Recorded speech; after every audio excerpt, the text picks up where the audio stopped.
Oh, there we go. There we I go. mean, we're the boys are There he ready to go. Let's is. Let's go. get this Come on, going. boys.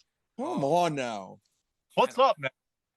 nothing much. Just enjoying this nice, cool day in Nashville. I already see the Mets hat, so I don't know how this is going to go. I mean, we might be going back and forth all single day, so this is going to be good. But no, how are you guys doing? Hopefully, the boys are buzzing on this beautiful Tuesday morning, huh? The Oh, we're boys are buzzing. buzzing. We're We buzzing. are buzzing indeed. Listen, this is a different avenue. We haven't really interviewed any musical artists yet, so this is interesting. I'm a huge music guy, and I'm excited. I'm excited to hear what you have to say. Yeah, Yeah. this is gonna be fun. Like I said was saying earlier when I was old man yelling at trees was like it's nice like being like with good group of dudes because like I see what you guys do and like I love the whole vibe and everything. So it's nice to kind of just show that side of me and just have some fun with it. Yeah. And I will say, because you made the Mets comment off the top, I am a Yankees fan. And after looking through some of your stuff, I believe you are too. Die I hard. think behind you, I think I see stuff as well. Yeah, I took that photo in August 22nd. So my grandpa, he's from Buffalo, New York. He's a diehard Yankee fan. So I grew up listening to the stories about Mantle, DiMaggio, and the greats. And being from Michigan, there's a guy by the name of Derek Jeter who's like the second coming of Christ to me. Just a So small name. it's just one of those things. So we took him there. That was his first time back since the '53 World Series, and it was actually his like bucket list. So he has like stage 4 cancer. He had a stroke, and he's like, "Well, we still want to go to Yankee Stadium." So we love it. Like it was a great time. Surprisingly affordable. Like I was like, hot dog was Yeah. like $4. I was like, okay, this is legit. Like I can get down to that. But yeah, I love the Yankees. I hope we get Yamamoto. It's one of those. It's one of those things. So. Awesome. That'd be awesome. Because we already locked up on Soto. See bombs from him. I mean, we can only go up because this year was not good. Oh, it was terrible. It was terrible. And I'm not sold on Frankie Montas yet. I think he could be good, but Cole finally had that season that he needed in New York to get that the fans behind him. And like you said, yeah, Soto's he's a generational dude. I mean, he's going to get the same contract that Ohtani gets down the road. So it'll be cool to see. But Mets town though, I mean, we'll see. I mean, it had to hurt seeing Scherzer and Verlander both leave. No, we're just stupid. Don't get me riled up. Colin knows, like, there are a few buttons that once he touches, I just go in a rabbit hole. Scherzer, the Verlander, I'm not gonna go into it. But I feel you. I can't. But Yamamoto, he's gonna either come to the Yanks, the Mets, or the San Francisco Giants. But I think he's going to be East Coast, big time. I agree. I mean, it just makes the most sense for him. I mean, he's an East Coast guy. It shines a little bit brighter. The Giants aren't what the Giants were in 2012, and yep. So we'll see what happens. I mean, Papa Cohen still has some money. He can pull out some bags, but he's got to stop signing the Lindors. I mean, dude, like he's 32 years old. He's on the tail end of his. Come on, you got to stop doing that. But like baseball, like this is crazy. Like, so my background isn't baseball. Like I was a college baseball player. I worked in minor league baseball for the Tigers for like 4 years. So it's like I know that whole thing. So it's like going through and seeing the progression, especially like farm systems. I mean, the Mets are in a good spot. They're in a good spot. They're a couple years away from making some serious moves, but I mean, it's baseball. It works out that way. You lose Edwin Diaz, and then it kind of all hell breaks loose. It's the funny. We're so cursed, dude. We're like, how do you tear your leg by jumping up and celebrating in the World Baseball Classic? Like, they need to stop all of this. Like, I respect the World Baseball Classic, but can this just all be like after the MLB season, like right after? Like even Ronnie Mauricio, he's another prospect of ours. He was in a winter league and he just tore his ACL. Like that's one of our like upcoming prospects. It was gruesome too. Yeah. Yes, it was gruesome. Just running to second and then had to come back. I'm like, yeah, we're so cursed. He's a stud. He reminds me a lot of I know guy from Pittsburgh, O'Neal Cruz. Yeah. I see the same thing. Lanky, great swing. He's a killer. He's gonna be a killer. I know. Yeah, like his ACL right now is freaking killed. His ACL killed. It's in two pieces. It's not connected. Can confirm. Dude, that's crazy. I didn't know you worked for the minor league team in the Tigers. Like me personally, I thought you would be a Tigers fan knowing that you're from Michigan, but the Yankees, I saw the blanket in the back. I was kind of shocked. I mean, it's a diehard thing. So I love the Tigers. Don't get me wrong. So I worked for arguably, I'm biased, but it was the best minor league system in the world. I mean, so I worked for the West Michigan Whitecaps. It was the low A affiliate, so it was just below Lakeland for the longest time. Now they're the high A affiliate, but it's like they were there for 25 years. They were the home city kind of ballpark I grew up going to. So the chance to work there was killer. So but my whole family's are, other than my grandfather, they're Tigers fans. So I grew up, listening about the '84 team with Tram and Lance Parrish and Chet Lemon and all those Jack Morris. And so when I first took the job, the manager was, Lance Parrish. So, getting to hang out with a, kind of a legend of the game. Legend. And seeing, and that's when I was still playing college baseball. So I'm around all those guys and I got to, kind of take that in. So it was the best job ever for 4 years. Loved every second of it. Hours were long, but like I could tell you stories that are insane. Like Lance Parrish, second game of the year, they're facing the Lansing Lugnuts. He got too close to a torpedo heater, and like the Dominicans down there that play in Michigan in April, they do not like the cold weather. I mean, they have the dugouts with the torpedo heaters. It's like cranked like 90 degrees in the dugout just outside with the heaters. Lance got a little bit too close, set his leg on fire. Like it was a whole thing. So it's like you only see that stuff in minor league baseball. Like you don't get that in the bigs. Like that is definitely low A Grand Rapids, Michigan baseball. But no, I loved it. I mean, I have nothing against the Tigers. Some of my buddies are up there playing for them now, and so it's cool to see the Tigers finally start playing good ball in the AL Central again. So it's nice. Detroit's back. We're not playing good baseball or basketball. Detroit's back, but we're back. I'll say it right now. December 19th, Detroit is back.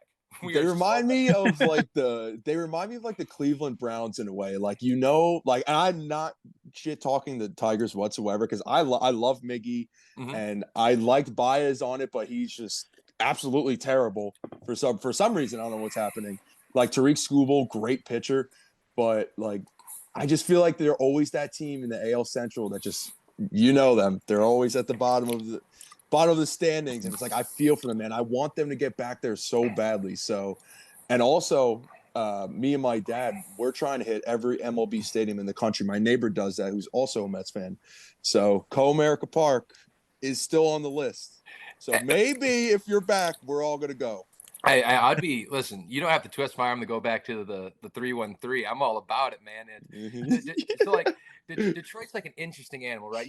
Everybody hears everything about Detroit. It's like it's terrible, you don't want to go here. But it's just like any city you go to, right? Of course. It's like I can name like 4 areas in Nashville. It's like, yeah, I would go, but I'm used to that kind of thing. But other people might get sketched out. But it's a beautiful city. It's on the come up. Great food. I mean, it's a great kind of a scene. Like Comerica Park and Ford Field, they're right next to each other. So it's like within walking distance. And now they have LCA Arena, which is right there. So you have the Pistons, the Red Wings, all 4 major sports really within walking distance. And that really cleaned up the city. So it's like there's really no nightlife because people are still kind of but you'll go there and you'll have the most fun. I mean, it's the most fun you'll have in being outside of like obviously like Nashville or Vegas or insert other city there. But I mean, you'll like Comerica. It's an old park. But it's a killer field. I mean, there's kind of like a buzz around it. And Detroit people are insane. They're insane. It doesn't matter if it's 20 degrees. Like they will be out there drinking. I mean, get ready. You'll have a lot of Labatt Blues. Get ready. The good old Labatts. I love a nice cold Labatt. I ain't gonna lie. Good Canadian Pilsner. You can't go wrong with it. The good Canadian beer it's damn good, and it's like 6%. It's a little bit more, which is fantastic. Do you have a favorite stadium that you've been to? So I would say PNC Park is probably one of my favorites. I've been to obviously both Mets stadiums. Citi Field, a little biased. I love that stadium too. The Yankee Stadium, Citizens Bank Park, Camden Yards, Coors Field. I would say it's probably between Camden Yards and PNC, but PNC's fun, man. Just it's kind of like you said, like you just get out of the stadium and then there's just a whole strip of bars right there. So yeah, it's awesome. You can't go wrong. The view right on the river amazing. Too. Right on the river. And, I am not as versed as you are in my stadium conquest. I've been to Comerica a couple times. My favorite one, in all honesty, I went to this past year. I went and saw, it's not Yankee Stadium. Yankee Stadium, believe it or not, is not my favorite. I've been there, obviously, the first time. Loved it. But I loved Great American Ballpark in Cincinnati. Like, okay. Nice. Have you been there? No, I haven't. Okay. It looks fun, though. It's old. It is a old ballpark. But, like, I like the concourses, like because some concourses, like you get your sardine canned in there, like you're Yeah. barely able to move. Yep. This is so old. It's like you can have like 5 feet. It's like you could do the fat guy in a little coat, Chris Farley thing, and you won't be able to hit any people. And it's perfect. And the stadium's great. It's right out on the water. And then as soon as you walk out, they have like it's like Wrigleyville or like whatever that little place they have in St. Louis too. So it's like they have a bunch of bars. It's fantastic, and it's kind of like a younger city. So it's like boys like us, we can find some trouble pretty easy, and we can get a little rowdy. So I love that energy. I love that energy, dude. Boys, we're bringing the energy. We are. Colin, get in here, man. What do you got to say? Yeah, I mean, I want to get into. So you're in Nashville right now, right? Yep. All right. So there was a rumor about Chicago White Sox moving to Nashville. I mean, one, do you think that would work? And two, where would it go? Because the way Nashville's set up right now, I feel like all the stadiums are right there, right by all the bars, and it's nice. But like, I've been there once or twice, and I'm not sure how a baseball stadium's gonna fit into the mold there. I mean, that's obviously it's a very valid question, and I personally don't think the White Sox will come here. I don't think that's the team to do it, just because they're so rooted in Chicago. I mean, you can't take away all the history. But hey, especially the White Sox. Well, their owner Jerry, he's kind of a little SOB. He's got a little red ass in him, and he's not afraid to mess with the fans. So he could do it, but realistically, I think the team that will do it is probably Milwaukee. Because they already have ties to the city with the Nashville Sounds. They already have the AAA affiliate here, and that's easy kind of to move the AAA team out, and they could build up on that stadium. It's in Germantown, but the parking situation is where you really have to find a problem for that. Because I mean, if you've been to Nashville recently, I mean, you can throw a baseball or a golf ball in any direction and hit a crane and hit a brand new high-rise apartments and stuff. So if they're going to do anything, it's going to have to be what they did in Atlanta. And they're going to have to move out of downtown and, find our Marietta, whether it's Lebanon or Goodlettsville, and, find a place where they can build. But I think it'd work out great. I mean, it's just look at the Preds. I mean, whether they're good or bad, I mean, these fans, they're rabid. I mean, same with the Titans. I mean, they're terrible, but they're sold out. They're rabid fan bases. I mean, it's just like New York or Philly fans. I mean, they're striving for something that's killer, and they want a good product. And baseball is definitely the next thing to happen. So we'll see. I think it will work. I really do. If it's the Sox, I mean, yeah, great. Don't let them face the Tigers anymore. Let's get a better team in the AL Central. But I really do think it'll be Milwaukee, because I think I read they have like $2 billion in renovations or upgrades or stuff they have to do to their current stadium. So we'll see. But I think baseball is next. I mean, 10 years down the road, it makes sense. It would be a great spot to have a team. I mean, Nashville, you think of like just America's pastime with everything that's there. And then baseball's got to be there. Baseball. I mean, what's the thing they do? Like baseball, hot dogs, apple pie, and Chevrolet. And I mean, what goes with all that stuff? It's country music. I mean, it makes no sense in the world. So, no, I mean, I hope so. I mean, I'd buy a shirt. I'd represent. And but like, we just got arena football back. Like, really? They're playing arena football back here. They have like Jeff Fisher is like the GM, and he's doing this whole thing. So yeah, boys, come on down. April 26th is the first game. They're bringing it back. The Nashville Cats. It's like legit. It looks killer. So we're from the Lehigh Valley area up in Pennsylvania. I mean, there was an arena football team playing right there in Allentown for a while, and those games were electric because no one wanted to go. So we would go and be like right behind the end zone. There was this crazy guy that would run around with the flag that knew us. All the players would know us. We're shoulder pat. Those games are electric. And then you're pulling them back. Like by the end of the game, you're absolutely slaughtered. Yeah. There's absolutely no defense at all. None whatsoever. Great. It's like NFL Street, dude. It's like the video game NFL Street. And the thing is, after those games, you could just go right onto the arena field and just like take pictures with the players, the cheerleaders. That was so fun. I can't believe they're bringing that back. Dude, those cheerleaders were rocket ships back in the day too. So my hometown had a team too, the Grand Rapids Rampage. If you guys ever played them. We saw them play, but I know about them. Yeah, we won like the AFL one year, and my mom's like best friend from high school is actually the coach, Sparky McHugh, and shout out Sparky. He now coaches at a place, Davenport University. It's a D2 in Grand Rapids. And they're pretty sick, dude. If there's any props on the DU Panthers, especially going into baseball season, that's where the money is. Those dudes play ball. But no, I mean, I love arena football. Like, give me 40-yard fields, give me 100 points a game. Like, it's just, I mean, you have to make drinking. We're old enough now. We can make drinking games out of this. Like, it's the best thing ever. We're adults now. Oh man, no, that would be incredible. That'd be absolutely incredible to go down to Nashville and do that, and then pop out to RCU play. Who says no? Who says no?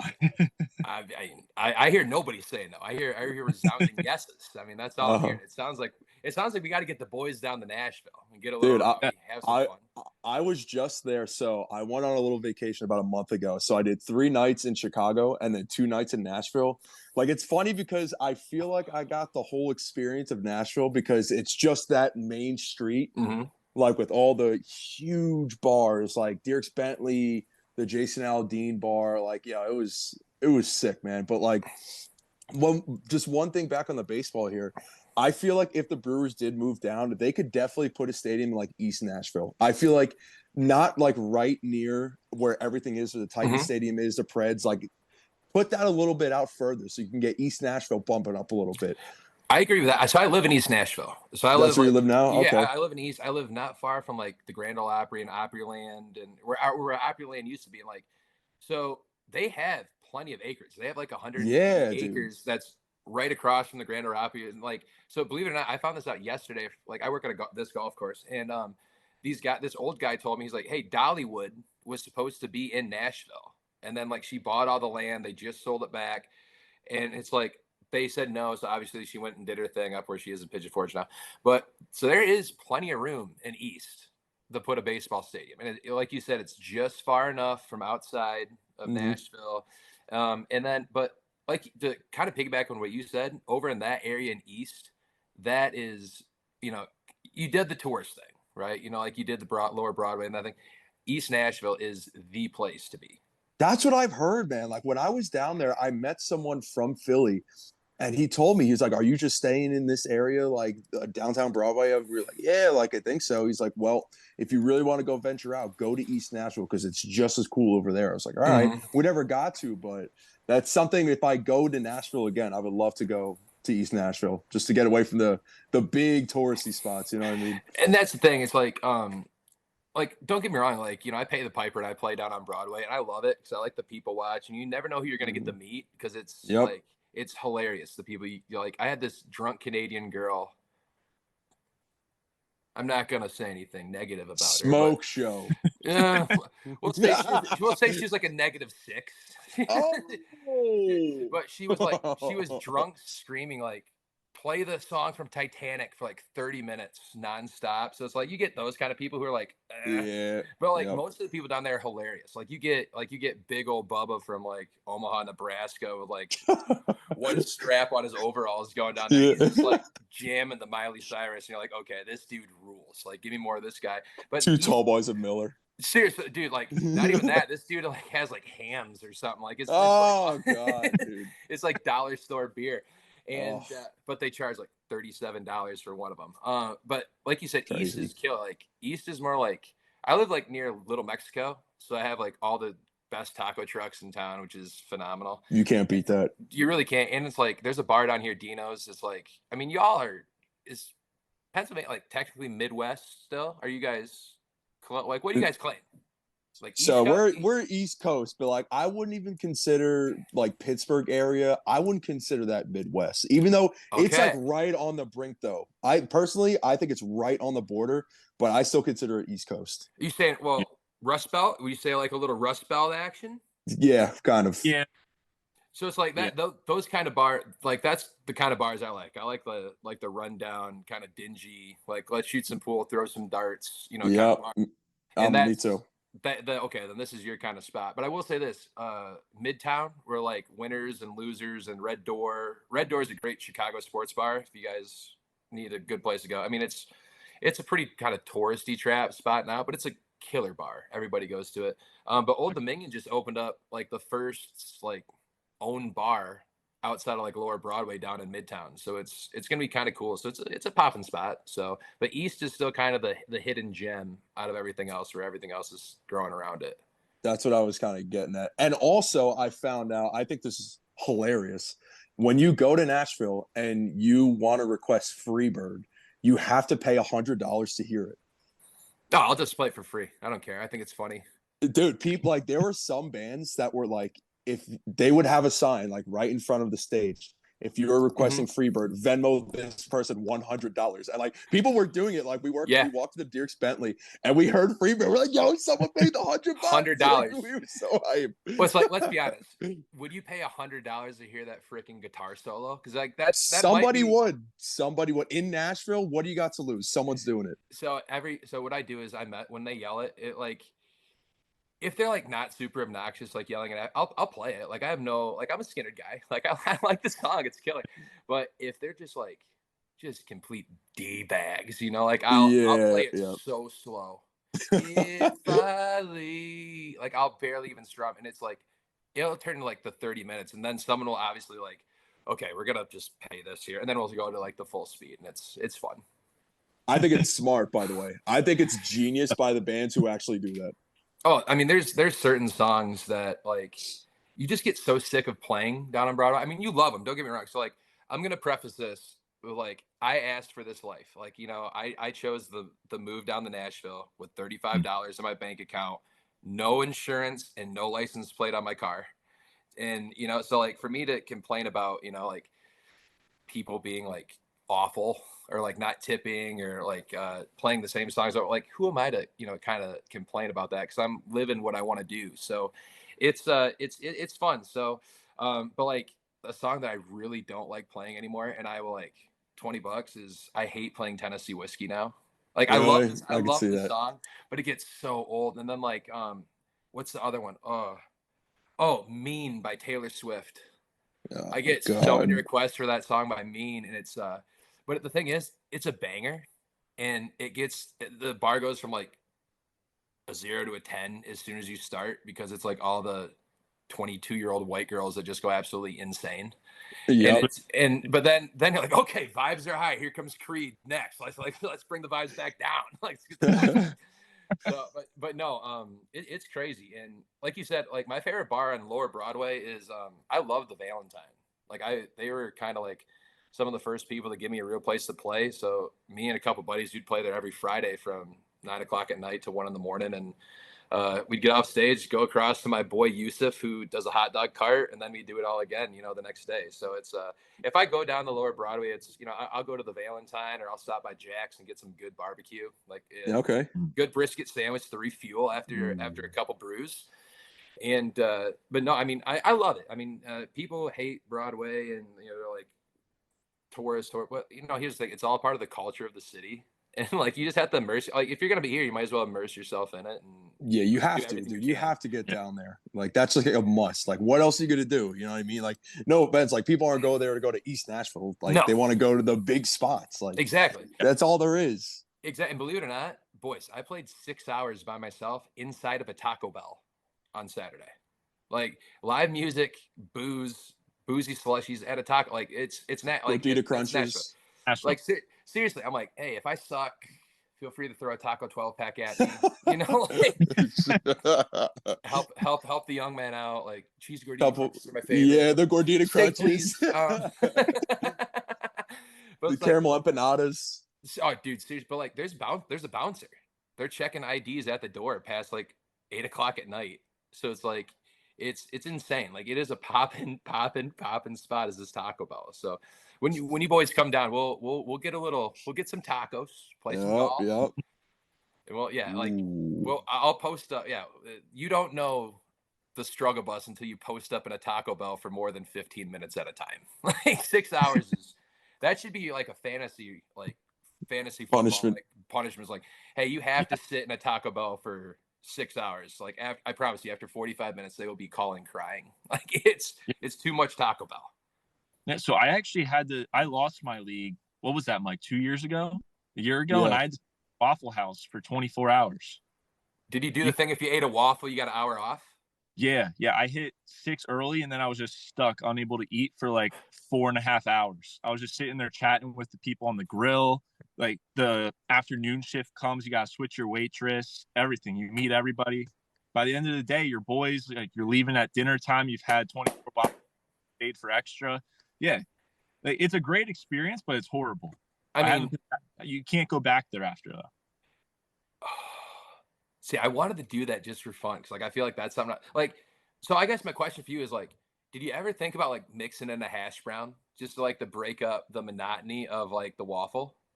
I thought about getting some eggs because at one point, so keep in mind they put us in the corner because we let them know what we were doing. So now we're right to like the grill.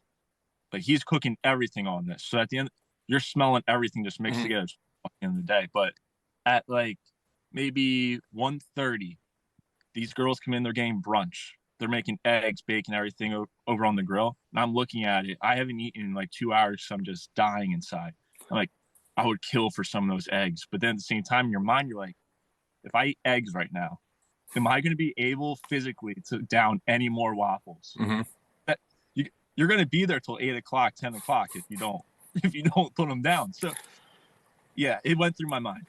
I mean, kudos to you. I mean, that you're an insane person for that. You and your friends you're insane, legally insane.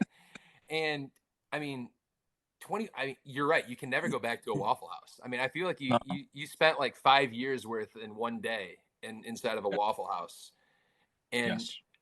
I mean, you, sir. I mean, thank you for your service for that, because that's just that. Not only is that just great content, but like that is just an overall great story to tell, because it's dedication. Oh yeah. Yeah, seriously, you are dedicated to the game. But honestly, it's about time someone recognized it, because no one said that to me from the fantasy league. I'd give you a super max deal for that. Like it's no deferment. Like we'd give you the 680 up front. Like we'd make sure it's all good. But that's insane. I mean, I was that is man insane. Dude for the yeah. You at that moment you were Adam from Man vs. Food. Oh my gosh, dude. Just 100 pounds less. Yeah, seriously, dude. That dude. How does like? Do you ever go down the YouTube rabbit channel? I know this is like not probably where you thought this was gonna go, but do you ever go down those like YouTube rabbit channels, like those like the beard, like the massive guy from Britain who like does those food challenges and stuff? Yeah, I've seen that. Dude, Yep, I went down a rabbit hole. So I just lost like 65 pounds in like the last 5 months. So like, there you go, dude. Beach season is right around the corner, boys. It's right around the corner, and but like I can't stop like ever since like I started losing weight, I can't stop watching like Randy Santel or that Beard Meats Food, or like it's like I'm gonna eat 24,000 calories in 7.5 minutes. I'm like, okay, dude, like let's see. It's like here's like 97 Krispy Kreme donuts. It's like, it's like dodgeball, right? When Ben Stiller like he just smells the food instead of eating it, and then he like that. I feel like that's what I am. Like that is me now. Like it's a weird existence, but that it's just like when you said the Waffle, that's exactly what I went to, because it's like I can't. That how many calories do you think you ate? 5,000. Oh, you know what? I looked at that. I was interested to see how unhealthy I was leaving that place. And wait, was there syrup on every waffle? Like, did you syrup it? So I did on the first one, and I realized how heavy it was going to be. So I quit that early. Okay. But here's another nugget of the story that I forgot to tell. I ended up going home, and I had dinner. I made like chicken and rice. Like I ate. Why? Dinner.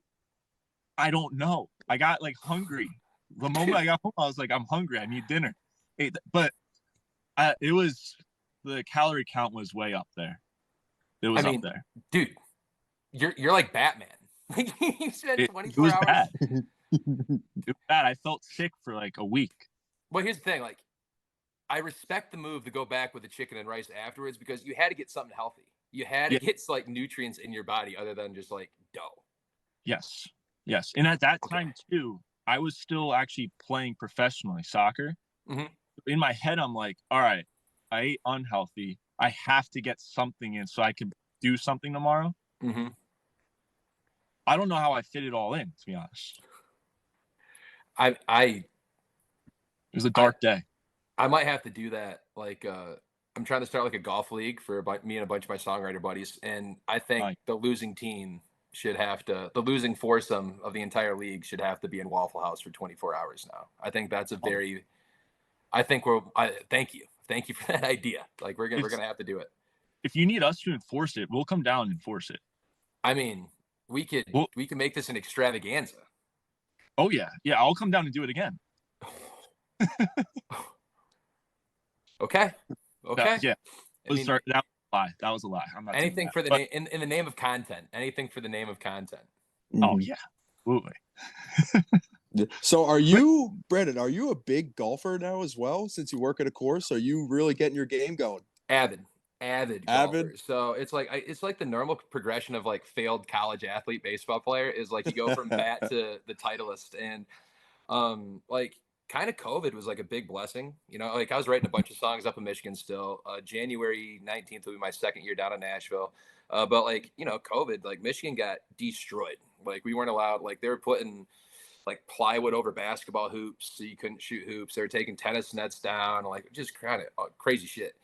And but you're allowed to, like, the golf courses were like, hey, don't go out and play, like just go walk, and like you just leave a little bit of a donation. So my buddy and I, who I worked with for the Whitecaps in minor league baseball, we'd go out and golf. Like we'd play 9 holes, and just kind of caught the bug. I was terrible. I'm still terrible. You know, like it's baseball swing. Everything goes off to the right for me. But since I've been working at this golf course, the young man might be a problem. I shot a 35 the other day with 2 mulligans. You have to listen. You get one every 9 holes. I think that's acceptable. I bought my second one for $20 at the clubhouse, and but no, like I've been trying to figure it out because I was a left-handed hitter, but I golf right-handed. So like I'm one of those, but like I'll play hockey left-handed. If I shoot well, I'll shoot. So I'm like all over the place.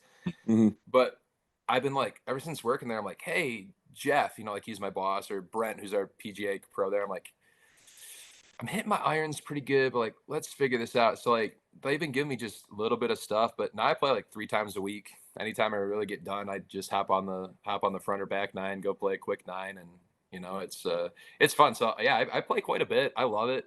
I mean, it's really fun. I actually got to play in a pro-am for the LPGA a couple years back, and I thought, well, yeah, you say that, and but it was at a place called Blythefield Country Club in Grand Rapids. It's the Meyer LPGA Classic, and it's like everyone from like Michelle Wee, Annika Sorstein, the Corda sisters, they're all there.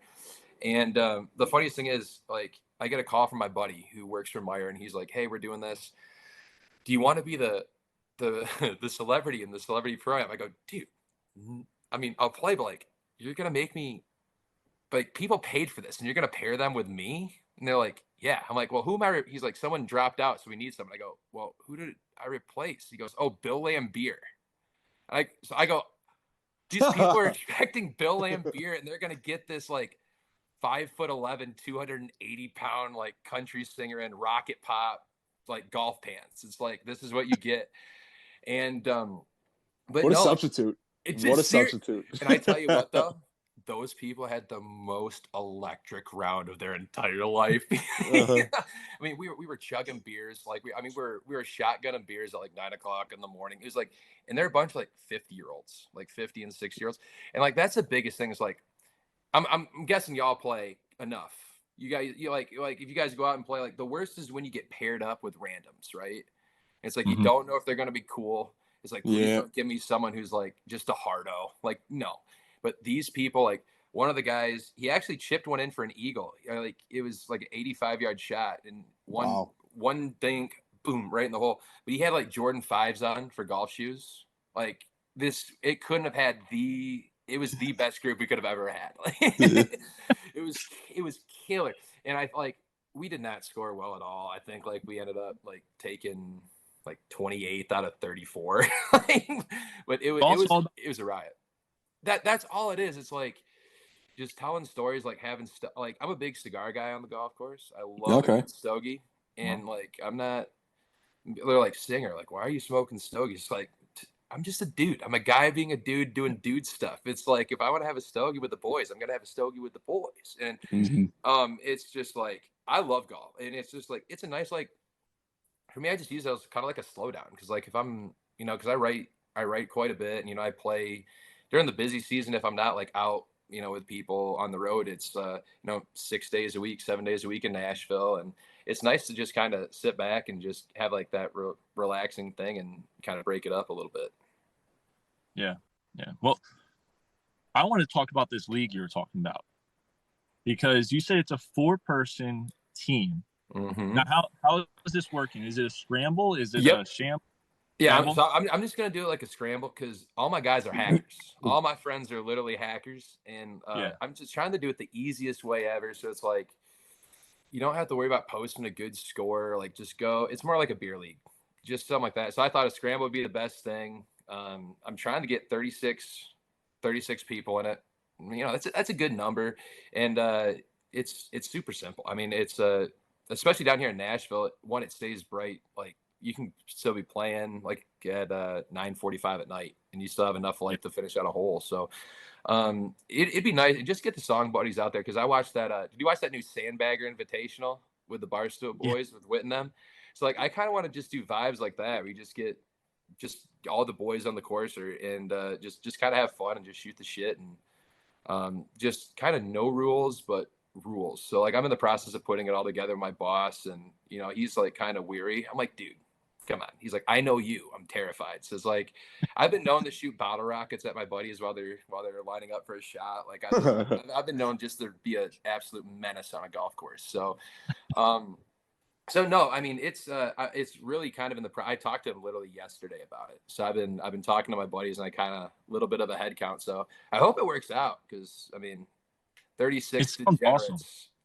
just 36 degenerates, and I think we're just gonna he said we could do a tournament if we really wanted to instead of like a league, but. We'll see what happens. Jeff's a good dude. Like he's a cool cat. So hopefully he lets the young man cook a little bit and get this thing going. Yeah, that would be awesome. You guys got to like put out leaderboards and stuff after each day too, so that everyone can just start following. Well, I think it's mandatory to start a TikTok account, and like each cart has to have it going. Like each cart has to have some sort of content, and then it can be sent over and edited. And like because you get a really kind of cool thing. I mean, 36 dudes that are all pretty creative. It ranges from no cuts to people with number ones on the radio right now, or the artists, or like. So it'd be quite an array of people, and I think it'd be kind of cool because like one, it grows every single person's platform, right? Like it's every single person so it scratches everybody's back. And two, it's extremely relatable. I mean, there's not a sport in this world right now more relatable than golf. And it's like it's the every man's game. And like Barstool did such a great job. Bob Does Sports did such a great job. And now it's like, okay, well, how can we mix it in? Because how many musicians play golf? I mean, Hardy's a scratch golfer. Darius Rucker's a scratch golfer. I mean, Vince Gill, he'll take your money. He'll take your money and your grandma's money. Like he's a shark when it comes out. So it's just a natural transition. Like there's a place up in Michigan. They do this thing called Country Boots and Bands, and the guy who puts it on is Scott Vitale, and he does a concert on a driving range in Jackson, Michigan. Like he shuts down the driving range. It's like 5,000-6,000 people out on there. I think it was Nate Smith and Mitchell Tenpenny. They did one a couple years back. And it's just like, it's cool because one, it gets people to the golf course that might never go. And they're like, oh, there's a restaurant here. And they slowly start getting immersed into the culture of the game. And it's nice. It really is nice. So I love it. Golf is great.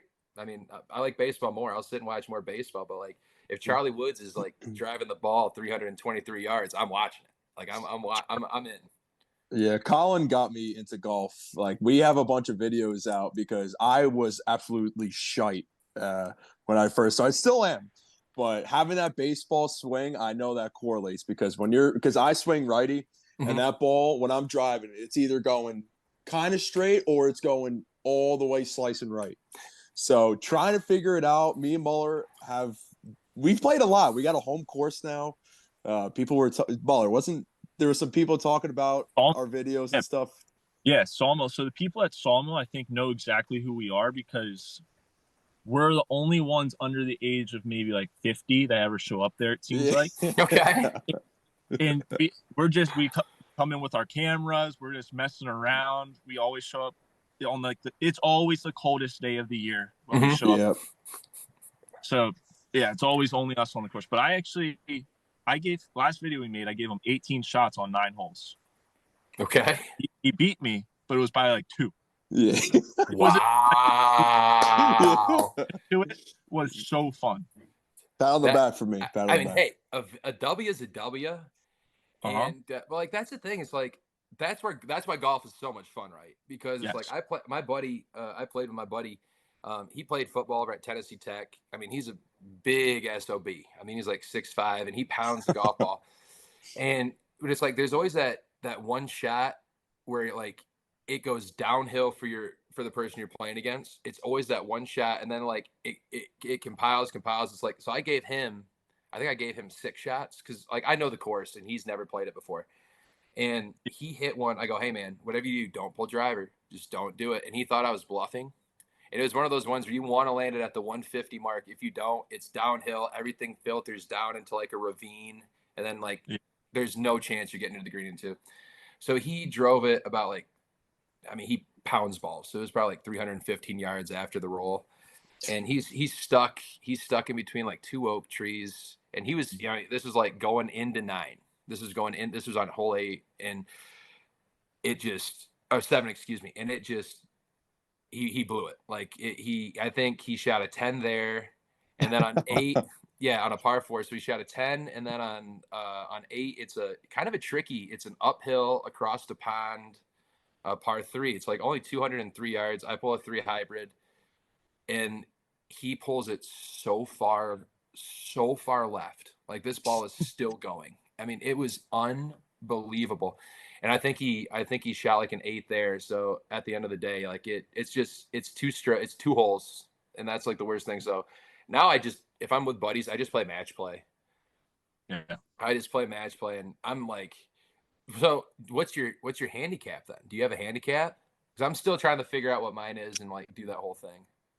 So mine is, I think last time I looked, I was like an 11 or 12. Oh, you'd crush me. You would crush me. Mike is Mike's seen me. I could go out there right now and easily put up a 3-digit score. Easily. Okay. But I usually am in like the 80s, low 80s. Okay, yeah. We did a breaking 100, and I'm thinking he's going to put up maybe like a 105 the way he's talking, like a 105, and it's going to be close. We had to stop at 9 holes and not finish the 18 because he was already at like 93. So breaking 200, new series breaking 200. But I feel like we cut out shots too. Like it was crazy. But he's much better now. Like we're coming back now. No, we progressed. Brenden, we progressed. We're getting so much better. Season is over, but once it comes back, dude, they're not ready. They are not ready. Hey, that's the thing. It's like the boys can be problems next year. Just, I mean, you could, I mean, at your home course now that you guys go to, you always got simmies or no simulators or? Yeah, they do. We haven't been over to them, but they have them. Bethlehem Golf Course, yeah, they got some. It's shout out. They're fantastic. I mean, those rule back home. That's what we did because Michigan. I mean, y'all know it's just like where you guys are from. It's cold. I mean, it gets way too cold. And luckily, the course I work at now, year round. They're open year round. Like right now, I'm looking outside, not a cloud in the sky. It's probably like 43. Let's see the old Google 37 degrees out. But I mean, you guys know this. Like, if you can get out and play, especially like you got to do it. It's one of those things. So I mean, I guess what's your goal score for this year? Like, are you trying to like consistently break 100 this year? So for me, I need to break 100 at least once. Like if I can be in like the 100 to 105 range, that's good. If I can get better than that, that's even better, which I think I will, but I can't be where I'm at now, where I'm getting 6s and 7s and 8s, none of that. Like 5, I want 5 strokes to be my maximum. That's it. Nothing more at all. So, I mean, it's doable. It is. I mean, it is doable. That's why I love Trent's whole breaking 100 for the Barstool thing, because like he's just an everyday dude. Like, and the thing is, I like this is the only thing I don't really like about the Barstool guys is I think Frankie, like, he's a good golfer. Like his shtick of him being a bad golfer, I think that's your shtick. And it's like that's why I like. Go ahead. Did you see him like?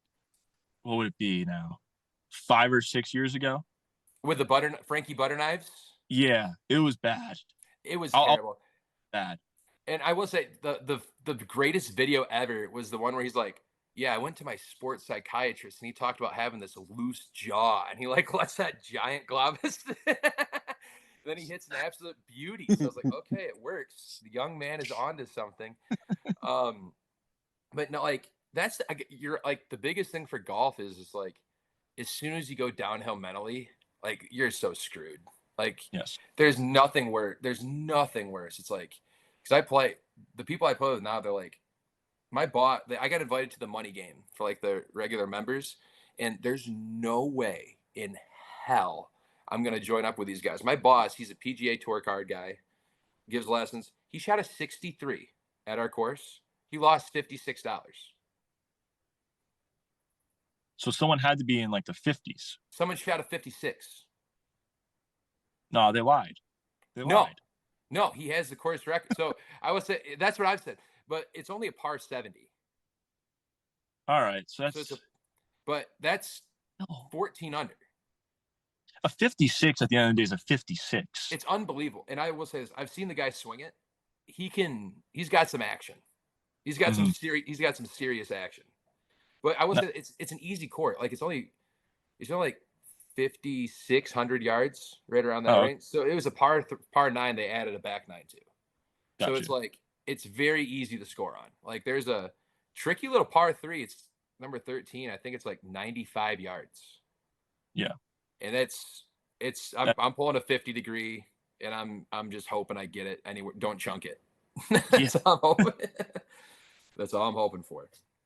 Here's what Mike and I always say: if we wanted to shoot low, it's just silly of us because then your shot to dollar ratio is just terrible. Mm-hmm. If you're going to pay the money, at least get all your shots out there. Like you got this is your time to get as much as you can out of your money. Exactly. So it's like now, like, does it get like how dark does it get early for you guys? Like by like 4:30, it's pitch black here. Yeah, it's 4:30, like 5 o'clock. It gets dark, big time. We have these guys. It's a group of 3 that always goes out, and I love them because they pound like a 12-pack of Miller Lite out on the course, and then they drink like a 30 rack in the parking lot as soon as they get done. So like they're dudes. They're good people, but they're out there pitch black, and they're getting their shots. But they have the glow in the dark golf balls that hook up to their phone.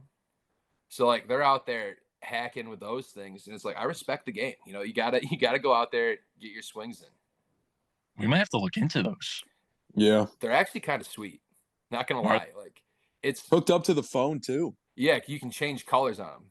Like you can choose what color, and it's kind of cool. Like the only time I saw them use it, it was like I thought it was like a shooting star. I'm like, oh, this thing's sick.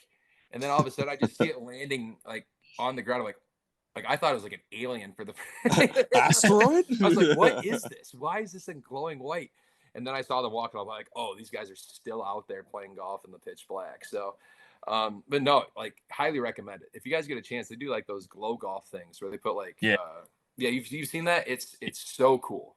So cool. I want to do the foot golf thing. I'm not a big soccer guy. Like I can't tell you any rules. I can't tell you anything, but I would love to try that foot soccer or the foot golf.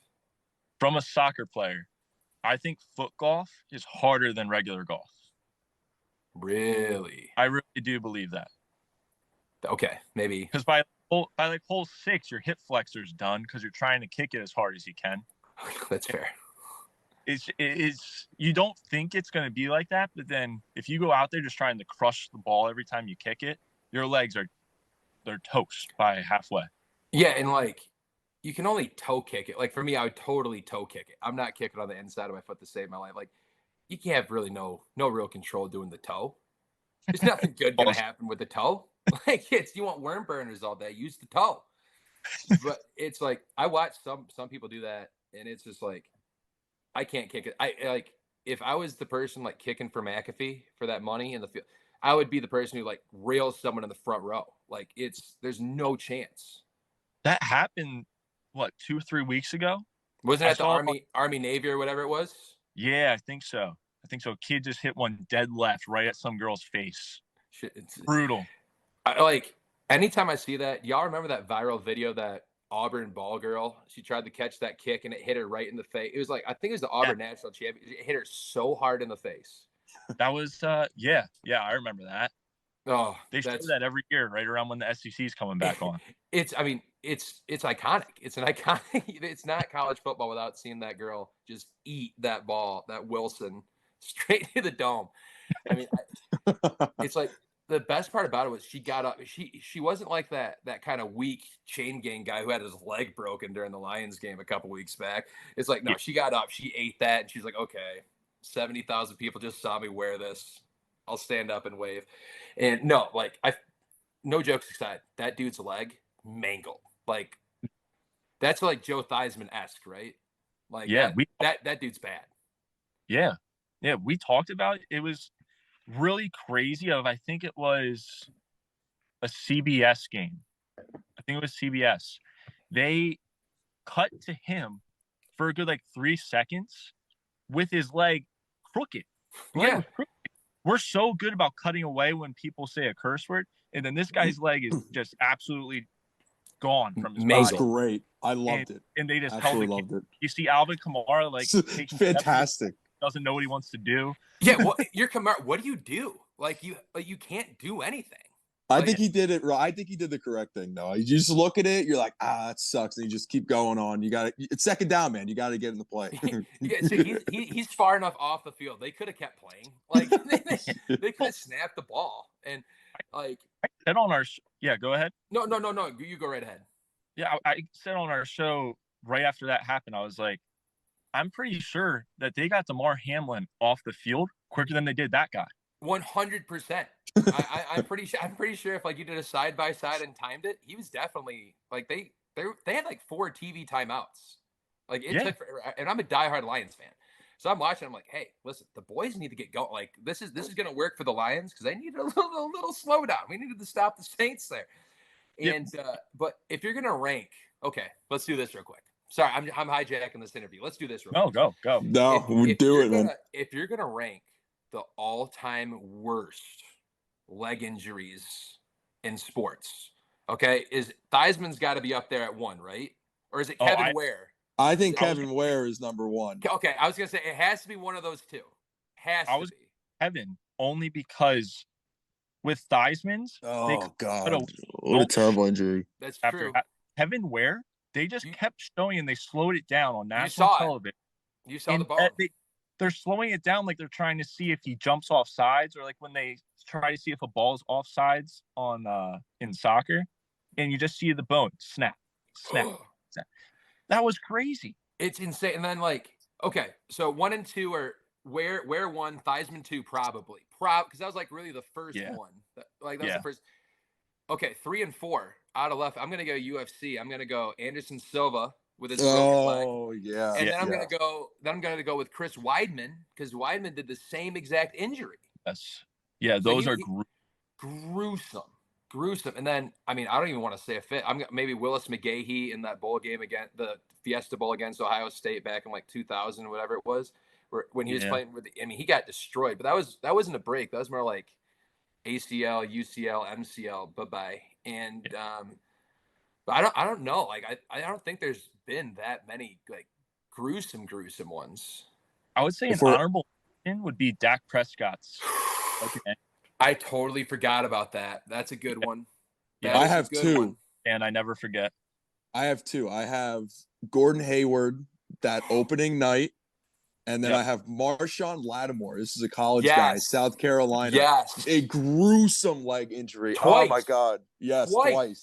He was, and I'm excluding hockey where the one goalie back in the 80s literally Chris just got his. Malarchuk. Yes. Chris Malarchuk. Yeah. Just group all of no. into one, and that's just no hockey injuries there. So okay, so I always get confused because like you watch hockey and soccer, right? They're like flying around with reckless abandon. Like I'm surprised there's no like you don't hear about more catastrophic injuries in like hockey or soccer. Yeah, because like soccer, like the slide tackling stuff, that like it's brutal. Yeah, that I've seen personally, and I've watched on TV. Like, I feel like soccer does a good job of not showing them. That I makes feel sense. like people go out there and they're like, "Oh, I want to look up worst hits in the NFL, or like worst injuries in UFC." No one's like, "Oh, I want to look up worst injuries in the English Premier League." That's true. That's true. If we go and look that up, I feel like we would find some really bad ones. Mm-hmm. As soon as we wrap up with this, I'll look up and I'll report back. I'll let you know what I find. Yes. I mean, I'll try. So go like transition to soccer real fast. I went to my first ever soccer game this year. Soccer match. Right? Yeah. Did I say that? And it was Nashville FC versus I believe Columbus Crew. Okay, I think that's what it was. Yep. They just won. It was electric. It was crazy fun. Like Nashville scored in stoppage time. Is that what it's called? There you go. Yeah. Oh, we're getting somewhere here. Hey, boyfriend, you're going. You're on fire right now. Just keep going. And but no, it was I know this. It was a corner kick, and it was a header, and it was a diving header, and it went in the top. It went top corner like this. Yeah, the same corner where my hand would be. It was like that corner.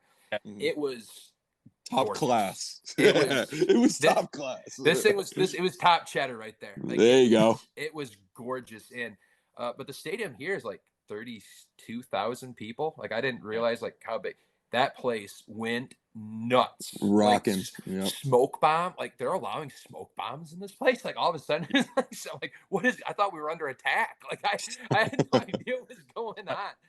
I'm gonna give you a little treat here. Okay. I'm gonna give you a little treat here. When we wrap up, I want you to go look up Spartak Moscow fans. They're insane. Are they the ones that set fires? Yes. Like Eastern Europe, insane. I've seen like the people in Bulgaria, they're like throwing like little like bomb Molotovs and shit. Yeah. Everyone over there. Like I want to do like the whole rugby thing too, because those rugby lads, dude. Yeah, that's war. That's rugby is war. Joke. Yep. Like I want to go. They do like that. They do that massive one. I think it's in like Thailand, where they have like their like main tournament each year, and I would love to go see that. And it's just a bunch of outrageous people partying for a week. Like it'd be pretty fun. I'm assuming you follow Barstool then. I do. I really do like Barstool. Like I think I think they're geniuses. Like they kind of figured out the formula, and it's like they set the path, and it's like that's why I like your guys' stuff, because it's like it's stuff like it's just everyday guys. Like it's just guys being dudes doing dude stuff. Like it's extremely relatable across the board, and it's like it's fun seeing that, because it is refreshing, because it's like I'm so like I used to love Dan Le Batard, and like I thought he used to be like this cool guy, and then it's like they changed their tune because like they have to do what the network wants, and then it's like like, hey, let's talk about Patrick Mahomes for another like 8 hours today. 8 hours. Hey, LeBron took a dump yesterday. It took him a while, so we gotta cover that. And it's like, but that's what's like nice about these podcasts and like these individual kind of shows. It's like you get to do whatever you want. Like you set your narrative, you set the vibes, and it's like I said when we started, it really is refreshing. So it's like when you guys ask, like, yeah, let's get on and do this. It's right up my alley. Yeah, it's funny because like I feel like with our pod in particular, like I'm not even tooting our own horn, but like we are a football main like podcast, but dude, we could talk anything else. Like if Muller wants to bring on soccer guests, which we've brought on at least like 3 or 4, like we'll bring them on. Like baseball guests, like we just had one on. Just even some friends. Like we love just like exploring different routes too. Like you're literally a country music singer, and we have not talked about music whatsoever. Yeah, like, that's like the fun of it though. It's like we're talking sports. All right, we're gonna roll with it, man. Like we're cool to be like, I don't know, like we're very broad in a way what we like to talk about. That's why I like doing it. Like it's fun for that reason. Well, you go ahead. I'm sorry, Colin, not to cut you off. Go ahead. No, yeah, there's it's like it's fun and cool because for guys like you, like people might say, "Oh, he's a country singer," but they don't know all this other stuff about you either. Yeah, well, like, exactly. We get feeds of it, and it's fun. Exactly, and it's just like the thing about me is what you see is what you get. I wear my emotions on my sleeve. I'm a I'm a loud Midwest guy who drinks a little bit too much beer. Like I'm just an everyday dude, and it's like the thing is, as soon as you start, like, there's so many people in country music, and obviously I'm not going to name names because you don't want to be that guy who does that. But every single person I've met has been fantastic. Everybody's great, but there is definite people who play up this narrative, and they kind of get away from who they are, and those tend to be the people that don't really connect with people and don't really connect with their audience and try to get things across. And it's like, you guys can tell who's genuine and who's not. Like, you've probably had people on the pod who are like trying to be robotic and trying to kind of portray a message that kind of isn't them, and you kind of see through it and you're like, that was cool, but you kind of get a weird feeling. And so me, it's just like, I'm just going to be unapologetically myself. Like, I'll be brash, I might drop a curse word in every now and then. And, but it's, you have to be who you are. Yeah. Like in golf, like you have to G your B, you have to golf your own ball. Like in life, you have to be your own person and be your own brand. And, so no, I just appreciate it. Like you said, it's giving a chance for people to know, like, hey, I'm a Yankee fan. Hey, I can talk college baseball and football and golf and everything all day. If you want to talk, yeah, I mean, if you want to talk table tennis, we can talk a little table tennis too. I've been known to put a few bets on the Bulgarian table tennis league every now and then at 2:00 in the morning. But no, it's great. There's no money to be made in Bulgarian table tennis matches, so I recommend you don't take any of their lines. So yeah, by the way, we are massive Lions fans. When we bet on the Lions, we're like 6-1. We're on a roll. We love the Lions. Good teams win, great teams cover, and great teams do cover. Yes, they do. And it's so refreshing to say, "Hey, I'm a Lions fan." Like, it's so refreshing because, like, growing up, boys, those were Joey Harrington, John Kitna, Jeff Garcia, Charlie Batch. Oh man, Drew Stanton. I mean, oh my God, who's the guy that stepped out of the end zone? He's on Orlovsky. Yeah, that's how much I had to forget about him. But I mean, it's like growing up with the Kevin Smiths and the Kevin Joneses, and that whole thing is. I had my Roy Williams Reebok jersey ready to go. Like, he was the truth from Michigan State, and it's good. Detroit really needs this. I mean, like you heard me say earlier, Detroit, it gets a bad rap. They need a winner. I mean, they rally. I mean, you see it. It's like, did y'all watch Hard Knocks last year, right, with the Lions? Absolutely amazing. I mean, loved it. Jim Harbaugh came out. I'm not a Michigan fan, by the way. Jim Harbaugh came out and he's like, "We're America's team." No. Dan Campbell and the Detroit Lions are America's team. Like, it's like, Colin? Colin, I have nothing against the Birds. I have nothing against the Birds. Whoa. You're not a Birds fan? He's a Cowboys guy. I was ecstatic last night when they lost. Okay, my apologies. I just thought, being close to that area, Birds or Pittsburgh, I didn't know if it was a Philly or if it was a Steelers situation here. Fair. Okay, so we're not going to be friends. We're not going to be friends here on the 30th when the Lions and Cowboys play. Listen, if we both win next week and the Eagles lose on Christmas Day, that's fine. We'll be friends going into that game. Hey, you know what? What we should do is we should do a live stream for the Lions Cowboys. Do a virtual happy hour. I'm in. Ooh, that sounds fun. I think and then we could. Okay, we'll figure it out. We'll figure it out. Like, we'll make it a nice little drinking. We'll make it a nice little drinking game out of it too. Yes, I'm in. Okay. This could get sloppy. Depending on what rules we put down, both teams can put up loads of points. Yes. It could get, like, in the first half, it could get bad for us.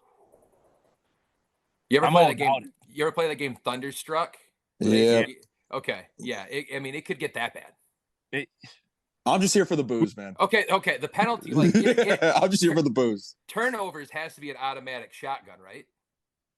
Yes. Turnovers depending on who the quarterback that turns over the ball is. If Dak throws a pick, I think that's a shotgun, or maybe 2 shotguns for Mueller. If Goff does it, for you, Brenden, that might be 1 or 2.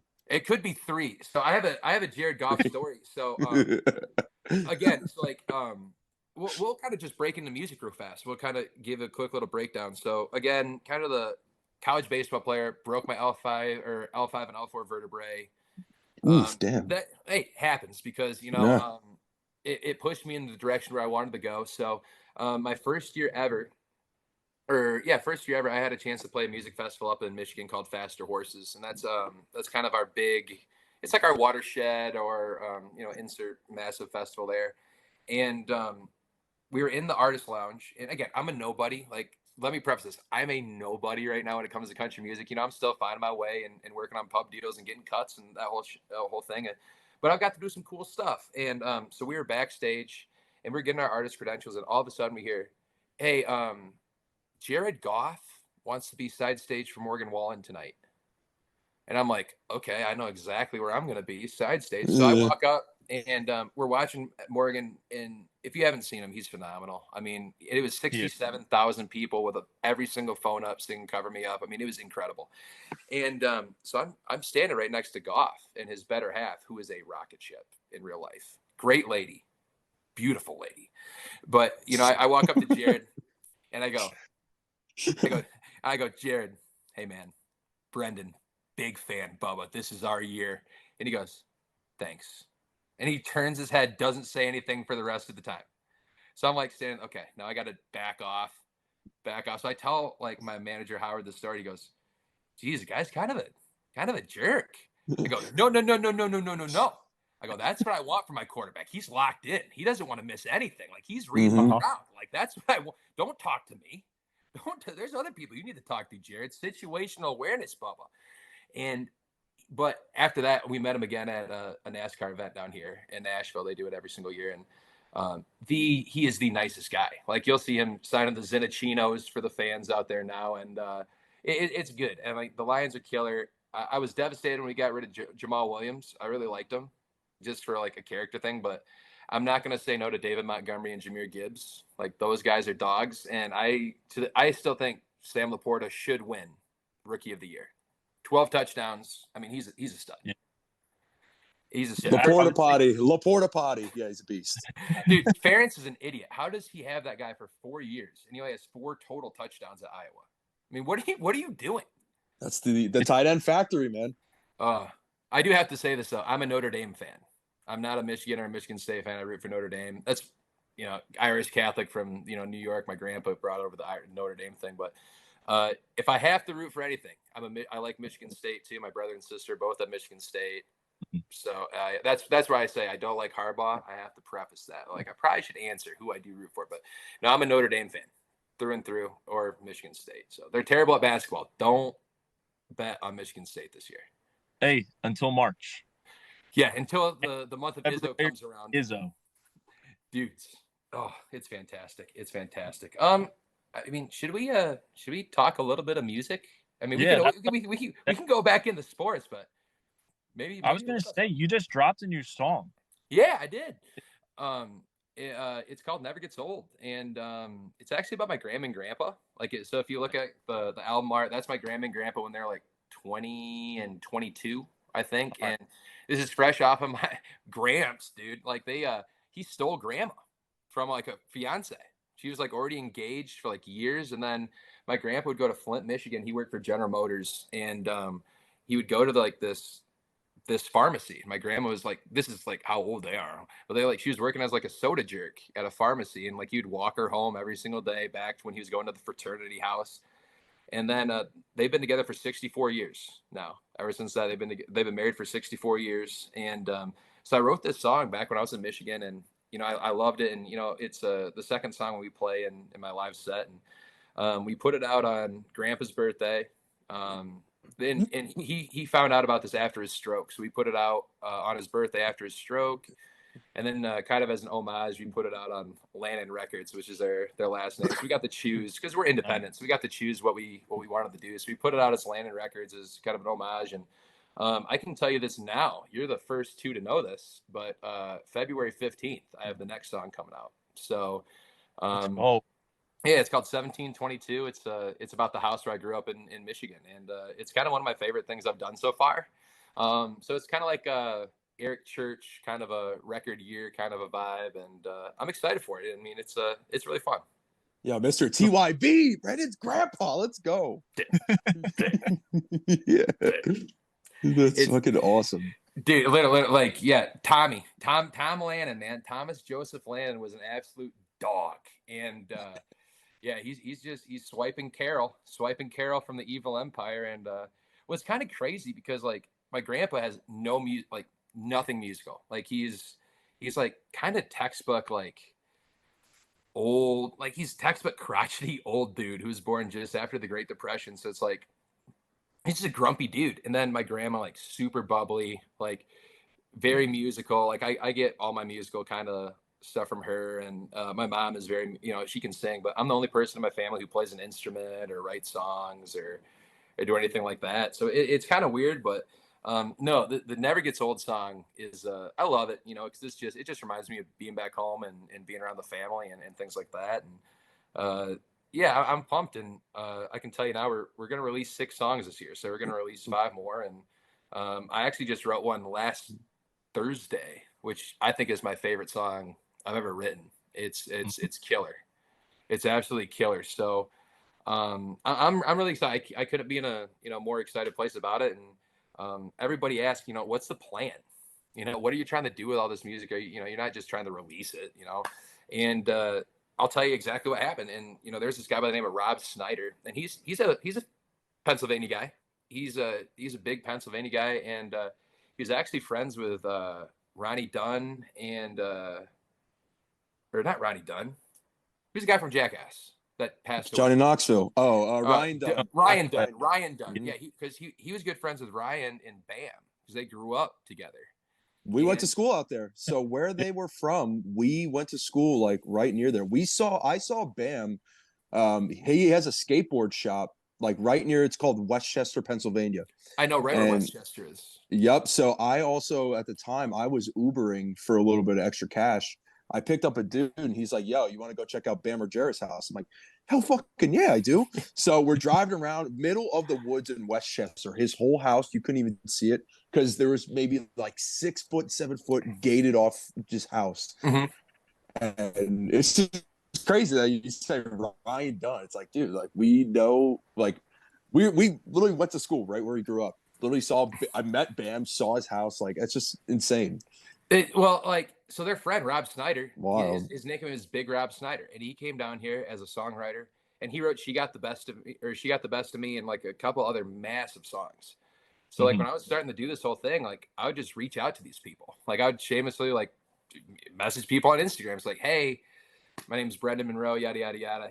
Like I'm moving to town. Like if you can give me any advice, I know you probably get hit up all the time, but if you give me any advice, that'd be great. If not, either way, thank you very much for your time. Nothing but the best going forward.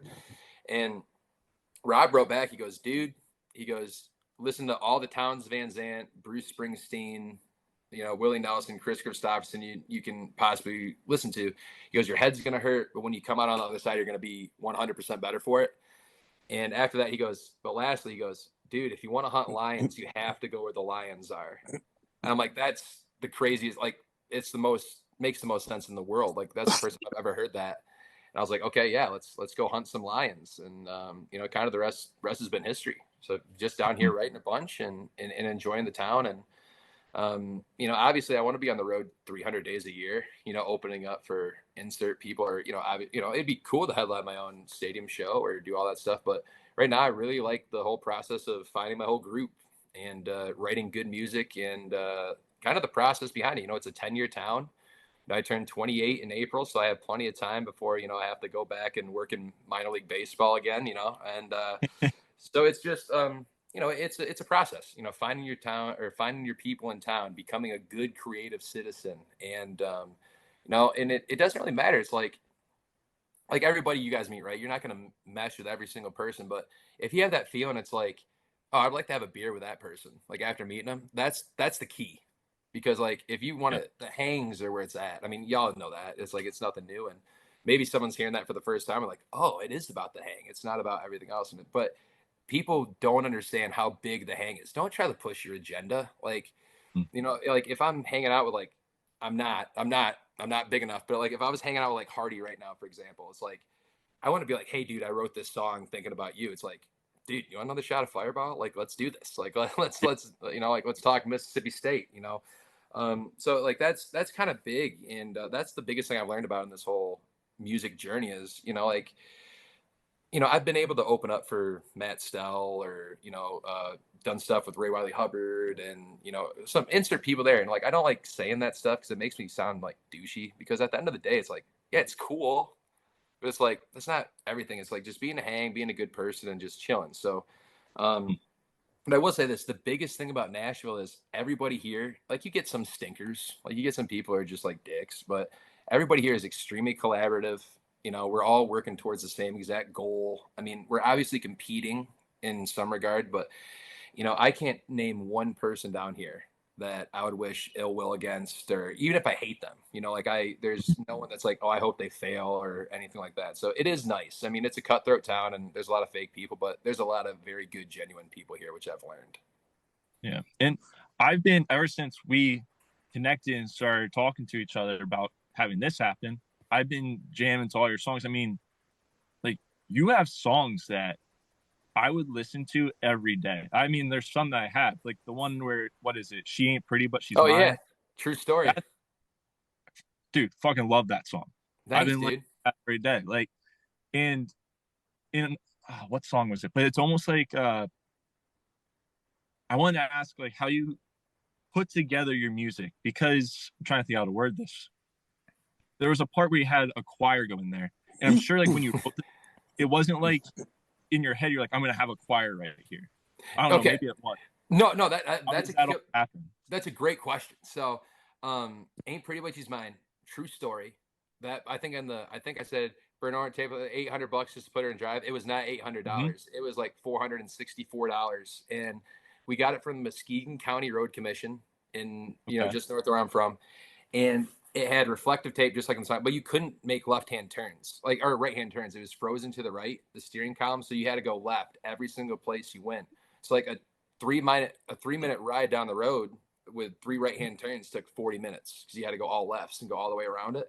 So that was a riot. But when we were writing that song, so I wrote that song with Sean Rogers, who's my producer for Good With You Gone, Heartbeat of a Hometown, Ain't Pretty But She's Mine, and then I'm drawing a blank, The Things I Didn't Do. So he did the first 4 songs that we did. And we wrote it with him and a guy by the name of Forrest Finn. And Forrest is from Gloucester, Mass. And diehard Pats fan. Unfortunately, he's a Sox fan, but great human being. Like he's a genius. Like he's a genius. And I go, dude, I have this idea for this song called "Ain't Pretty But She's Mine." And he's like, okay, well, what's the idea? And I'm like, you know, everybody has like that college sweater, like that crew neck sweater that they might have stole from their, you know, their parents, and it's just like all raggedy and just beat up. Or it's like, you know, insert anything that's just, like it's yours. Like you love it just because it's yours. And he goes, would you want to write it about a truck? I'm like, dude, country music, yeah. And I didn't say that, but I was like, actually, I have a story. If you wanted to do it, like, yeah, I have this truck where you could literally see through it the entire time I had it, see the road beneath you. And you did have press to start, and it was like hot wired. So you put the key in, and then hanging was 2 wires, and then on the end was a push button, and then you'd press that and it would start up. But so I'm telling him all this stuff, just like I am right now. And he goes, 1 second. And he starts strumming, and he has the entire first verse done. Wow. Like like as fast as we're talking right now. And that long, he had the whole thing done. So, and I think the rest of the song came out in about like 30 minutes afterwards, you know, because we just had such a solid direction of where we wanted to go. And, but to answer your question, so that choir, that is just me and 2 other guys. When we recorded probably 8 different tracks in different voices, being further away from the mic, being closer to the mic. Like there's one where like, she's all mine, she's all mine. Like we're just doing something, and it's unreal. And but so you kind of hear some of that stuff, like when you're like, for me, like the biggest thing when I start to write a song, I have to have kind of a guitar groove in my mind. And it's like, it all depends on what I'm listening to. Obviously, like I've been listening to a bunch of Hardy. Charles Wesley Godwin is one of my new favorite guys. I love him. He's fantastic. So it's like, once you get that kind of groove, it's easy to fall in because you hear that instrumentation kind of fall into play. But that I did not hear the choir. That was not me. That was Sean Rogers. I mean, that's why, you know, we paid him the money to do it. Because he has such a great year. And then we used a guy by the name of Bajo, and he lives in the Netherlands. Like, he lives in Amsterdam, and we did all this stuff via Zoom.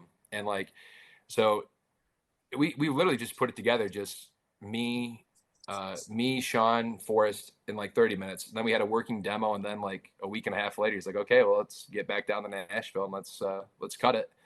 And we had great players on it. Bajo's a stud. He's not stateside, but he's a killer.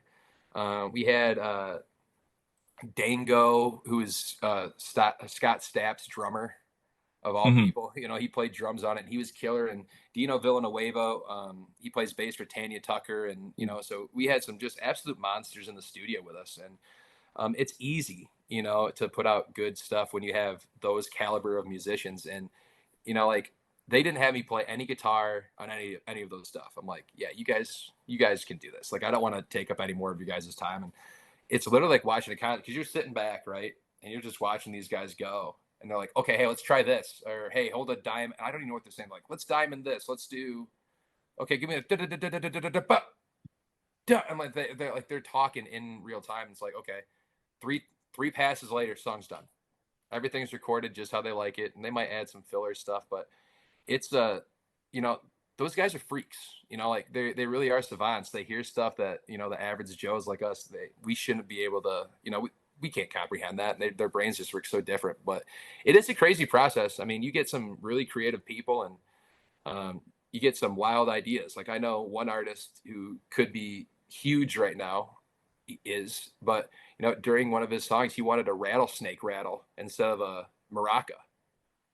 And it's just like, where in the world, how do you think of that? Like, how do you think of that texture?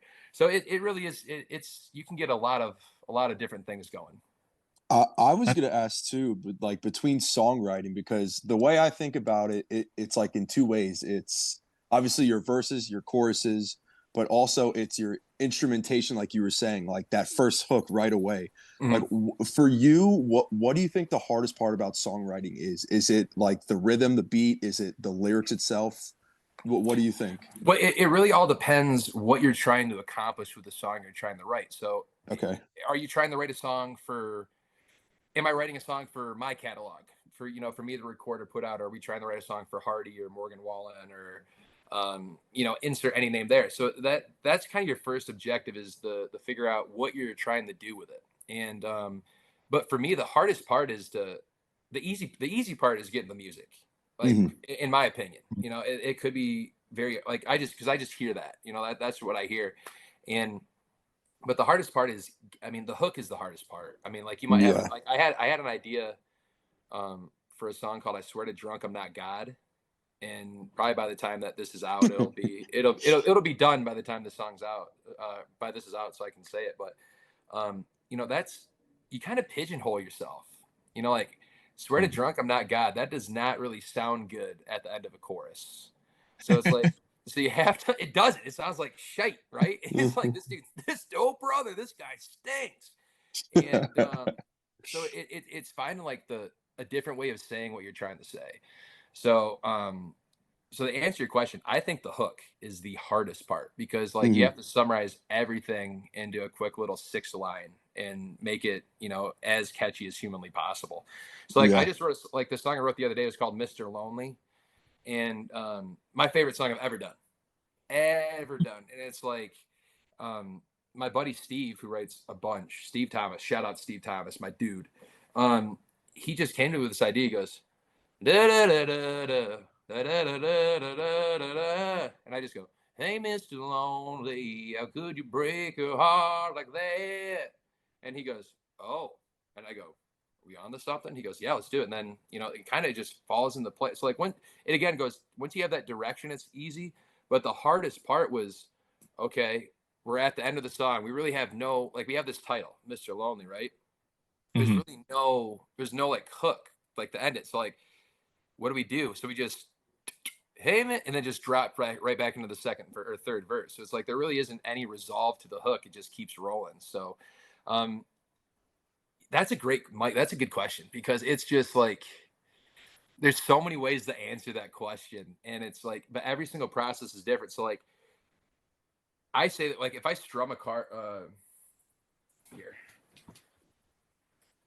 if I like, you're not gonna be able to hear it, but like if I'm playing like if I'm playing like a G chord, like if I'm playing like a, you're not obviously it's you're not gonna hear it, but like if I'm playing this, like I hear words behind the chords I'm playing, if that makes any sense. Like I So I hear feel the like it's idea based. Like you're thinking of pretty stuff much. in your head as you're playing, or like little snippets where, okay, here's something I could play, or here's something I'm thinking about. How can I fit it in whatever I'm saying Well, like or whatever I'm thinking? well, like for example, the other day I was at a gas pump and my buddy was like, I was texting my buddy and like I looked and it was like 1502 on gas pump 4. I'm like, okay, that might be kind of sick. So I quick texted him 1502 on gas pump 4. My baby locked me out when we slammed some doors. She's all I got, so I'm just burning out of this town. So it's like it's just little things like that where you don't know what's gonna turn into something cool, but it's like you just have random lines hit you and Yeah. just the biggest thing is that I've learned is write it down. Do a I was voice gonna ask memo that. Do as you soon write as a you do lot? it. Yeah. Okay, gotcha. I I was gonna ask that lose next. so much, so much. I text my buddy like daily. I text my guys. I'm like, hey, I have this. Is this cool? And then one of them forgets to save the voice memo I sent, and then it's just gone forever. And it's like, oh my gosh, how did we just lose? we lose? But no, I mean, it. You have to have something writing at all time. Like, I just got one of them. Not an endorsement for SHURE, so I'm not going to say it, but I just got one of their MV88 microphones, and it's like it's Mhm. crystal clear. I love it. Like, okay, a little bit of endorsement. I love it. Pay me if you want, sure. But it's like I need to have that going nonstop. Like if I'm in like a creative state, it's just like I'll let my phone run for like 2 hours. And like it might just be me playing Grand Theft Auto 5. Like you might hear a lot of Franklin, going around like shooting stuff, but something hits out of nowhere, and you're like, thank God that is rolling because I'm scatterbrained, boys. Like if you can't tell from this so far, like I am ADHD to the max, and it's brutal. It's brutal. But yeah, have to record everything. Everything is always running. So like if I look through like my voice memos right now, I think I'm at like just this year alone. Let me pull it up.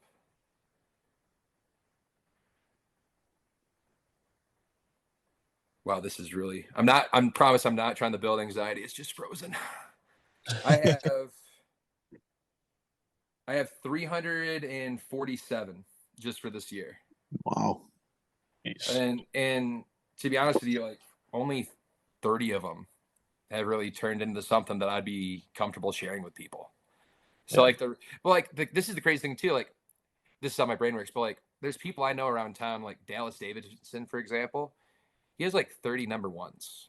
Like he wrote like Played Again and like all the things for Luke Bryan and a bunch of stuff for like Aldine. And then like you have the Craig Wisemans who own Big Loud, Live Like You're Dying, a bunch of those iconic songs. And it's just like those guys' batting average is unbelievable. They're like Mhm. one for every third song they write is a number one. So it's Mhm. like, it's and that's the biggest thing. It's like the biggest like we've fielded a couple meetings and we've talked to a few people on the songwriting things. Is it's just like a question that a lot of people ask too is, okay, well, how many songs do you send to people? Like when you solicit these things and send them to agencies and stuff. And the biggest piece of advice I ever got was, hey, you'd rather be batting 2 for 3 or 1 for 3 versus 1 for 8 when you send them Mhm. this stuff. So it's finding that happy medium, and that's what's crazy. Like 340 voice memos of just random choruses or guitar ideas or verses that turns into 30 songs. I mean, that's you really have to have a huge boneyard. And because you never know, like good buddy of mine, Michael Warren, he's fantastic. He's doing some really cool stuff, and he wrote "Good with You, Gone with Me," and yeah, Good with You Gone, and he helped write Heartbeat of a Hometown with me. And it's just like, Banger. dude, well, both of those were like ideas that they're boneyards. They were just boneyard. They're boneyard ideas, and he's like, "Oh, this could be cool," and they just develop. So you really never know when you're going to catch something that people relate to, and it's you have to be okay with saying, "I really hate this idea," but if it works, okay, like I'll set it. And I'm never gonna bash my own songs, but you will never hear me play "Good with You Gone" at one of my concerts. Never. And it's just like it's just not me. Like, we talked about you being able to be authentic to yourself and people see through it. Yeah. I'm not a bubblegum pop dude. Like, I'm a Dale Senior wannabe right now. Like, it's like, yeah, give me some beer drinking music, left turns. And so no, like I'll still play. I love it. Like, it was a necessary part of me as an artist, and because you have to learn what your voice is. You have to know what you want to say. That's the biggest part. And it's like Chris Jansen. We talked for a little bit. He became, kind of a mentor, and I say mentor very loosely. Like, I say like 4 or 5 conversations, a couple emails where he heard my stuff and sent back. He goes, "But dude," he goes, "I see a country shit kicker, that wants to have fun." He goes, "But I don't hear that in some of these tunes you have out." So like that was right there. It's okay. Well, now I have to dive back in and reevaluate what I want to sound like, what my sound is, and just really kind of take the reins. And that's why, we're not using Sean Rogers anymore. So like that first 4 songs that were out, we have a different producer. The guy that we're using now, his name's Matt Poole. He's fantastic. He does all of like Muscadine Bloodline stuff, and now he does a lot of like Luke Grimes. The guy Casey from Yellowstone. Yep. So we're kind of doing this like Eric Church, kind of Chris Stapleton kind of vibe, and it settles more. Like it fits more in that pocket. So these next 6 songs, they're gonna sound like, they're still gonna be like quote unquote radio songs, but they're just gonna be a little bit more, unpolished, a little bit grittier. So I really like the direction. I'm excited, and I hate to break off the conversation, but we're gonna have to wrap up in a few here. Oh, you're good. You're good. Like, this has been a great conversation. I know Mike and I both are excited to hear these next, what did you say, 6 songs? Yeah, we got 5 more coming out. First one starts in February. Yeah, like dude, you're a beast. Dude. Like it's going to happen, because we listen to the songs you already have out and we're like, these are incredible. Well, I appreciate it, boys, and I know you guys got to get going, so I'll just say I appreciate this. Like, anytime I get a chance to come and talk, especially like people are trying to grow. You guys are hungry. Like, you're living the thing. Like, you're in your grind stage of life. So I just appreciate you guys. Let me use your platform and just be a kind of a jokester and a kind of a putz and just have fun. So this was great, boys, and I feel like it didn't. This went way longer than I thought we were gonna go, and but no, this is great. I really appreciate it. And we got to get down to Nashville. We got to get you all down to Nashville. Yeah, we got to get back down there big time. We got a few things we're going to figure out with you. And we got plenty more we're going to have to talk about in the future. So I'm sure we'll be in touch. Oh, yeah. We'll be coming to you live from a Waffle House sometime soon. So. Oh, yeah. Nah, you're the man, though, Brenden, for sure. Like, you're definitely authentic, super chill. Like, this is what we like. This is why we like doing this stuff. And I'm a big music guy. Like, I'll be honest, I'm starting to get into country more. I'm like all over the place with music. I love music. So I'm follow you on Instagram. And if you ever want to chat music, dude, hit me up. Seriously. Hey, I'm down. I'm always down to kick it with the boys. I'm always down. Yes, absolutely. Awesome. That's great, man. Well, listen, I appreciate you coming on. It's been a blast. I loved it. Great conversation. We got into sports. We went all over the fucking place. But I don't care. Like it was breaks. Fun, man. Yeah. Like breaks. But yeah, man, it was fun, dude. We're going to have you on again soon, man, for sure. I hope we get to see you in person at some point. Oh, we'll make it happen, boys. We'll make it happen. Thanks a lot, guys. Anytime, man. Anytime. We'll chat again. Right on. See ya. See ya.